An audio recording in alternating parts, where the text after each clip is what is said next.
I am the Tofu Golem. Please enjoy the video. You start by making sure you are signed into the Google account that contains the photos. This ensures the link points to the correct files. Once done, open the Google Drive app and navigate to the folder or photo you want to share. If the photo isn't in Drive yet, tap the plus button and upload from your Photos app. This moves the file into Drive so it can be linked and permissions applied.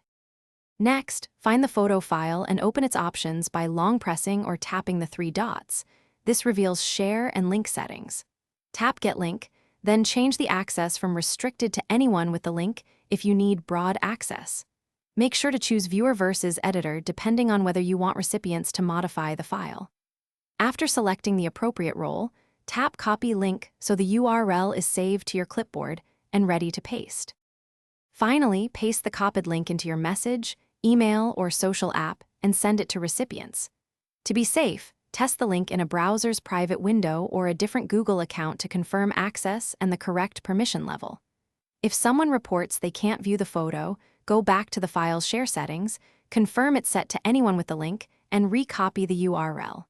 If issues persist, ensure the file finished uploading and retry. Thanks for watching. Consider subscribing if we helped you today.